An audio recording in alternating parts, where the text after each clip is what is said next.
Magandang araw mga kaibigan. Bigyan natin ng reaction, opinion ngayon itong post ni Attorney Wilfredo Garrido 29 minutes ago. Pahayag ito ni BP Sara sa kalagayan ni PRRD sa The Hague, Netherlands. Okay.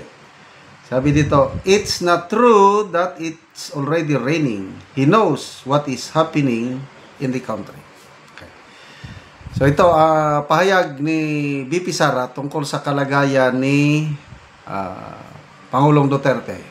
Malungkot si ex-President Duterte sa nangyayari sa bayan. Frustrated siya kasi hindi siya makatulong. Grabe naman ang ating Tatay Digong. Nakakulong na siya doon. Naiisip pa niya paano tumulong sa nangyayaring problema sa ating bansa. Dito mo makikita yung kanyang malasakit. Dapat sana, ang isipin na lang niya yung kalagayan niya doon.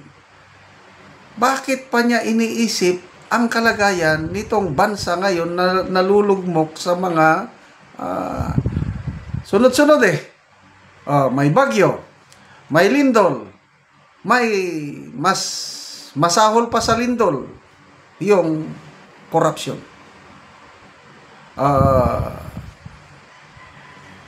May nabasa kong post, pahayag ni ex-senator Gringo Honasan, sabi niya, interview ata ni Jessica Soho sa kanya, sabi, di nyo ba napapansin, sabi ni Senator Honasan, noong una, may kalamidad sa Pilipinas, mabilis dumating ang mga tulong ng mga foreigners. And I agree. Noong Yolanda, maraming mga sakunang dumating sa Pilipinas, talagang may tumutulong. Ito ngayon, yung lindol sa Cebu, na maraming nasalanta, maraming wala si Senator Hunasan, wala siyang nabantayan, balita, foreign aid. Ako rin, wala rin akong, kanya-kanya, tayo lang, nagtutulungan. Number 1 na dumating doon, pinakauna, BP Sara, nagdala ng mga relief goods from Davao. Then, sinundan, Mayor Soto, iba pa. Ang Pangulo, ay, mabilis din. Although, nung una pa, nagkalindol yata. Anong klaseng presidente tayo meron na?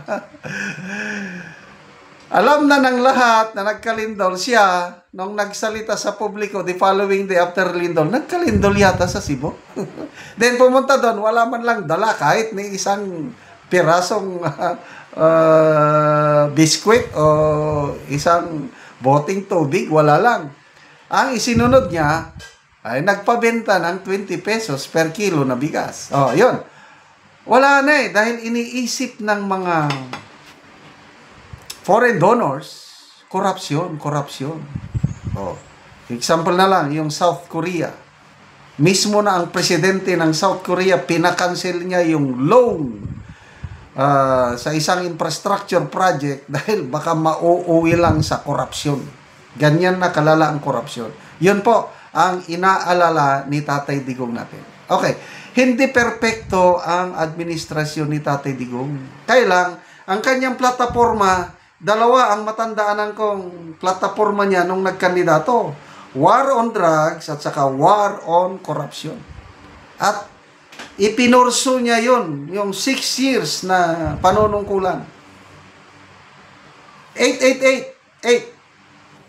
Napaka-epektibo. Tawag lang ng mga citizens. Inaaksyonan. Kaya takot ang mga nangungurakot noon dahil mumurahin sila ni Tatay Digong. Yan nga ang tingnan nyo Attorney Guanzon, hindi yan kakamping yan. Hindi siya talagang pro Duterte solid. Kailang nakikita niya yung kaibahan. Na takot ang mga kurakot panahon ni Digong dahil mumurahin sila. Ito ngayon. Presidente natin, takot ba sila? Wala. Madali nilang mapaniwalang presidente dahil mabait. Yun, palakpakan natin. Super bait ang Pangulo. Kung sa mabait, ay talagang no question sa kanyang kabaitan. Kailang dahil sa kanyang kabaitan, niloloko siya ng kanyang mga nasasakupan. Kaya tama si Senator Lacson. Sabi niya, dapat sa administrasyong ito mayroong bastonero. O, ano yung bastonero? Term namin yan sa men in uniform, military. First sergeant sa isang unit. Yan ang kinakatakutan ng lahat. Yung first sergeant. Pag pumito yung first sergeant, takbo na kami. Formation. Kasi merong pamalo yung first sergeant sa kumpanya. Papaloin ka niyan. Bastonero yung kinakatakutan. Dapat magkaroon ng bastonero ang administrasyon. Bakit? Hindi sila natatakot sa presidente. Sobrang bait. So, Tatay Digong naman, wag mo nang isipin ang yes, wala ka talagang maitulong dahil nakakulong ka. Wag mo na kaming isipin dito. Kaya pa naming magtiis hanggang 2028. Nakayanan namin ng for 3 years. Sa mga kapalpakan, di kakayanan natin. Sa bawat unos, may darating na magandang bukas. There will always be a day of reckoning, di ba sabi nyo? Kaya, God is watching over us. Alam ng Diyos ang nangyayari sa ating bansa.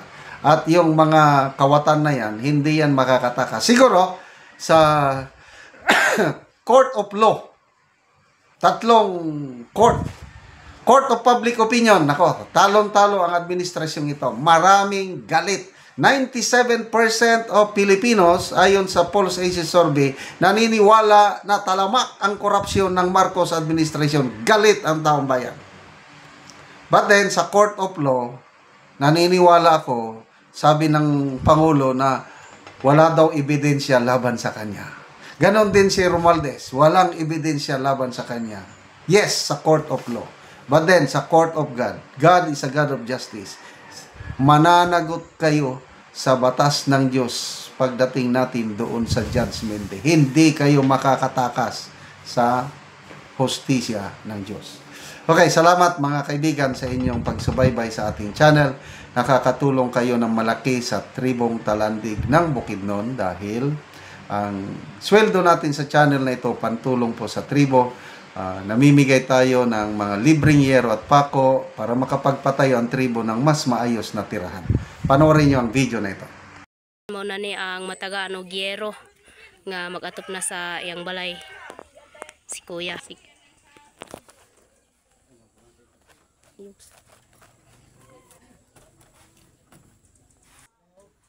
So mao ni ang itsura sa ilang balay. So ilang ilisdan og yero kay natagaan man sila. So mag-atop sila karon si Kuya. So mga dako na gid kayo ang mga buslot sa iyang yero.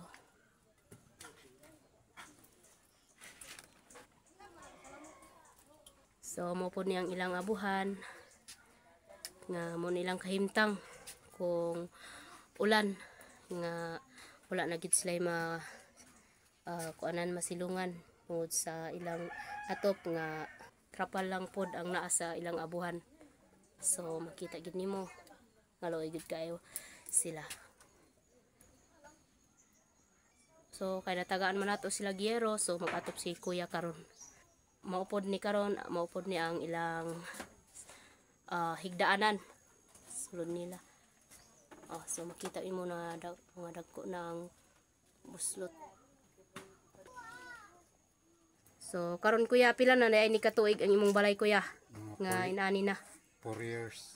So 4 years na daw ang ilang balay ni Kuya, usan inani ng abuhan, inaana na pud ang ilang atop sa kuan sulod. Pila ka buk imong anak Kuya? 3. So tulo ka buk ang anak ni Kuya. So si Kuya kay natagaan magyero, so mag-atop siya karon.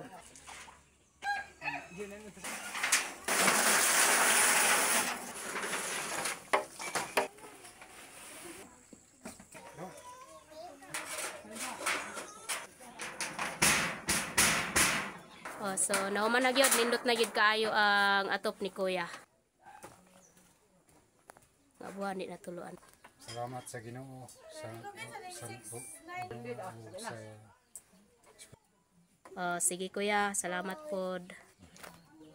dako gyud akong pagpasalamat sa Ginoo. Sige, salamat pod.